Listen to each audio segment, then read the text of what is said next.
Saudara, pada hari ini Senin 22 Agustus 2016 bertempat di Hotel Venesia Batam Center, Kepala Kantor Pengelolaan Lahan Bapak Imam Bahroni mewakili Kepala BB Batam menghadiri dan sekaligus menjadi pembicara inti dalam kegiatan forum diskusi jurnalis Kota Batam yang mengangkat tema apakah masih diperlukan UWTO di perkembangan Batam saat ini, dan yang menjadi menarik adalah para peserta adalah jurnalis-jurnalis dari seluruh media, baik media lokal Batam maupun media nasional. Seperti apa? Informasi selengkapnya berikut kami hadirkan liputannya khusus untuk Anda. Kepala Kantor Pengelolaan Lahan Imam Bahroni mewakili Kepala BP Batam bertindak sebagai narasumber dalam forum diskusi jurnalis Batam yang mengangkat tema apakah UWTO masih diperlukan?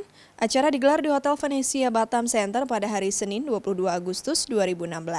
Uang wajib tahunan otorita atau UWTO merupakan uang wajib yang dibayar seseorang untuk memperoleh hak atas tanah negara untuk kepemilikan tanah dari negara sebagai pengakuan hak menguasai negara atau HPL atas tanah tersebut. Sesuai dengan Undang-Undang Dasar 1945 Pasal 33 Ayat 3 bahwa bumi, air, dan udara dikuasai negara untuk dipergunakan sebesar-besarnya bagi kemakmuran rakyat. Dari Undang-Undang Dasar tersebut dituangkan kemudian dalam Undang-Undang Pokok Agraria Nomor 5 Tahun 1960 dan Peraturan Menteri Agraria Nomor 9 Tahun 1965.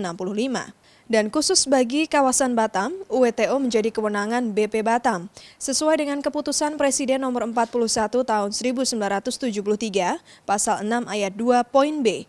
Peraturan Pemerintah nomor 46 tahun 2007 yang mengatur bahwa Otorita Batam diberikan wewenang untuk menerima uang pemasukan atau ganti rugi dan uang wajib tahunan atau UWTO, di mana kewenangan ini kemudian dilaksanakan oleh BP Batam sesuai dengan Undang-Undang FTZ nomor 44 tahun 2007 dan PP nomor 46 tahun 2007. PP 46 tahun 2007 ini secara spesifik pada pasal 4 ayat 1 menegaskan bahwa hak pengelolaan atas tanah yang menjadi kewenangan Otorita Pengembangan Daerah Industri Pulau Batam dan hak pengelolaan atas tanah yang menjadi kewenangan pemerintah Kota Batam berada di kawasan perdagangan bebas dan pelabuhan bebas Batam sebagaimana dimaksud pada pasal 1 ayat 2 beralih kepada Badan Pengusahaan Kawasan Perdagangan Bebas dan Pelabuhan Bebas Batam sesuai dengan peraturan perundang-undangan. Pendapatan negara bukan pajak ini oleh BP Batam kemudian digunakan untuk pembangunan infrastruktur dan fasilitas publik sehingga memaksimalkan pelaksanaan pengembangan serta menjamin kegiatan usaha di bidang perekonomian. Namun, seiring dengan perkembangannya, publik bertanya apakah UWTO masih diperlukan? Berikut adalah keterangan dari para narasumber yang hadir dalam forum jurnalis. Oke, baik saudara, pada kesempatan kami menjadi menarik sekali Info Humas BB Batam hadir pada forum diskusi jurnalis Batam di mana seluruh instansi terkait menjadi narasumber dalam kegiatan kali ini dengan mengangkat tema masih perlukah WTO di saat perkembangan saat ini, dan yang menjadi lebih menarik adalah para peserta ini berasal dari jurnalis di seluruh media baik di Kota Batam maupun media nasional. Dan saya perkenalkan terlebih dahulu, di samping saya Pak Zuzairi dari Asisten Ekonomi dan Pembangunan, Asisten Pemerintahan dan Ekonomi dan Pembangunan Pemerintah Kota Batam. Kemudian dari Komisi 2 DPRD Kota Batam, Bapak Mulia Rindo Purba. Di samping Pak Mulia, Kepala Kantor Pengelolaan BP Batam, Pak Imam Bahroni. Dan kemudian yang di ujung tentu kita sudah tahu semua, jurnalis senior dari Koran Tempo, Pak Rumbadi Dale. Mohon izin sebelum saya ke Bapak-Bapak, saya justru ke Pak Rumbadi terlebih dahulu. Tadi ada statement menarik dari Pak Rumbadi dikala acara masih berlangsung. Pak Rumbadi menyatakan yang terpenting adalah bagaimana the best result atau regulasi yang menghasilkan sesuatu sebenarnya bagi masyarakat. Terkait dengan keberadaan UWTO sendiri, Pak Rumbadi tadi menyatakan, pikirkanlah Bapak-Bapak baik-baik kalau WTO dibebaskan itu berbahaya. Pak Rumbadi bisa dijelaskan Pak ini terkait dengan kata berbahaya itu sendiri Pak. Dan kemudian menurut Pak Rumbadi sendiri masih layakkah WTO diberlakukan atau ada perspektif tersendiri dari Pak Rumbadi? Saya agak ralat sedikit ya karena masih nyantumkan wartawan Tempo. Tapi saya sekarang wakil dekan ilmu hukum di Universitas Riau Kepulauan, itu yang jelas ya. Oke, kenapa saya bilang bahaya? Karena kalau itu dibebaskan, ini kan sekarang kita tahu yang punya tanah ini sekarang yang udah bayar siapa-siapa, orang berduit semua kan, dan investornya orang-orang asing kan. Mau kita tanah kita kalau itu dibebaskan kemudian dia berhak dong menuntut. Kalau udah bebas, berarti kalau bebas korelasinya adalah bebas juga dapatkan sertifikat kan Pak? Hah? Mau kita jadi penonton di negeri sendiri? Sekarang aja kita udah jadi penonton di negeri sendiri, udah diatur gitu kan. Jadi saya bilang jangan terlalu nafsu untuk bebaskan WTO tanpa belajar lebih dalam filosofi-filosofi yang ada. Jauhkan ego sektoral, bersatu untuk memajukan bangsa. Itu penting. Karena rakyat itu tidak melihat mau bebas kek WTO-nya, mau kagak kek. Karena zaman saya 89 ke sini harga beras masih 6.000 sekilo kalau nggak salah. Itu dari Vietnam, pulen. Kenapa kita harus ngambil beras dari Jakarta dengan 24 hours? Atau mungkin 2 hari ya. Kalau di sini 6 jam nyampe. 8 jam nyampe kalau luar. Jadi ada pemerintah juga harus melihat-lihat lah. Jangan seluruh gitu. Jangan secara global nasional. Kan beda-beda setiap tempat. Harus diakui loh kalau Batam ini maju awalnya karena itu tadi. Bebas masuk barang, insentif pajak dulu kan nggak ada yang mau di sini. Ini kan Batam ini sebenarnya dulu tempat jin buang anak kan, saking nggak lakunya gitu.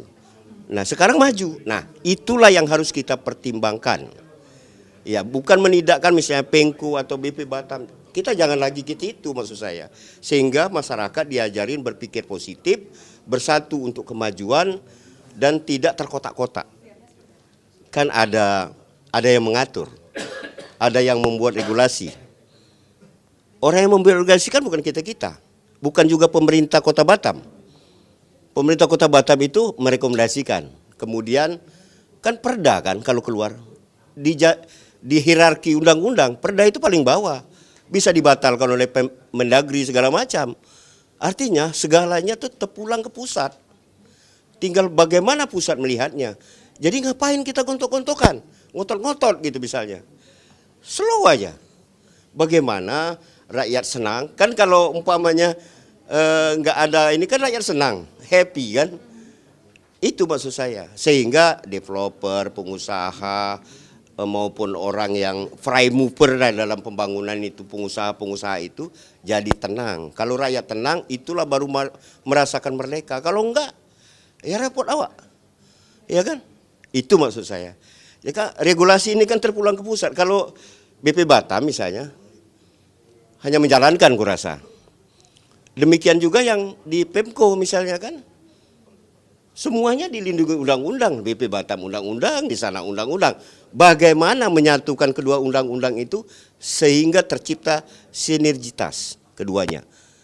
Dan menghasilkan itu tadi, the best result. Kalau umpama tadi mengatakan bahwa uang wajib tahunan otorita itu masih diperlukan, saya dari awal-awal mengatakan kita oke setuju, memang, tapi yang paling penting sekarang ini adalah definisinya dulu, kan?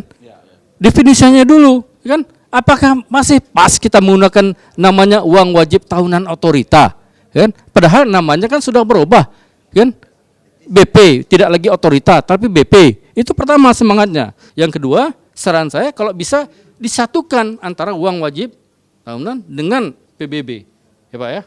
Ya kan tinggal disinkron kalau memang itu diperbolehkan dari sisi undang-undang. Terima kasih, menarik. Jadi masalah WTO tadi dapat sebenarnya kan kita filosofinya aja kita ambil. Jadi kalau urusan namanya WTO kan uang wajib tahunan otorita itu kita artinya ada dapat uang sewa. Ya tinggal kita judulnya kita ganti, itu simple. Kalau kaitannya dengan apa? Dengan saran ya, baik juga saran untuk PBB. Tapi harus kita kembalikan pada aturannya bagaimana. Karena WTO sewa tadi ada bagian daripada uang pendapatan negara bukan pajak PNBP dari itu, dan itu ada aturannya tersendiri gitu. Batam itu didesain bukan sebagai bersaing dengan kota-kota besar Indonesia, tapi kota-kota besar dunia. Contoh nih, infrastruktur. Mana ada kota-kota besar di Indonesia yang seperti Batam infrastrukturnya? Itu kita akui. Kita bisa bertemu lima kali pertemuan dalam 1 hari di Batam itu. Nah ini kan kita juga harus hargai. Saya pikir bagaimana tinggal kita meningkatkan kualitas pembangunan Kota Batam, meningkatkan pencapaian pembangunan ekonomi secara ekonomi di Kota Batam untuk bisa bersaing dengan kota-kota dunia. Demikian, terima kasih. Batam memang kawasan strategis yang khusus. Disiapkan sebagai kawasan industri terkemuka, di satu sisi, masyarakat tidak dikenakan PPN, PPNBM, dan bea masuk. Namun di sisi lain dikenal adanya UWTO yang mungkin bagi sebagian masyarakat kurang familiar. Itulah memang kondisi Batam yang perlu semua disadari, terutama oleh mereka yang ingin berkarya di Batam ini, bahwa Batam bukanlah areal untuk investasi lahan, tetapi untuk investasi industri berorientasi ekspor, perdagangan, pariwisata, dan alih kapal. Kesimpulan yang dapat diambil dari diskusi ini adalah UWTO masih tetap diperlukan karena memang dari awal lahan di Batam dikuasai oleh negara dan dipergunakan sebesar-besarnya untuk kesejahteraan masyarakat melalui perencanaan Batam sebagai kawasan industri, perdagangan, pariwisata, dan alih kapal. Oleh karena itu, selain merupakan pengakuan hak menguasai negara atas lahan di Batam, UWTO juga menjamin ketersediaan lahan untuk pembangunan dan dapat menjaga Batam dari serbuan spekulan asing. Kita harapkan kendala-kendala pembangunan akibat susahnya membebaskan lahan seperti terjadi di berbagai wilayah di Indonesia tidak akan dihadapi Batam dengan skim UWTO ini.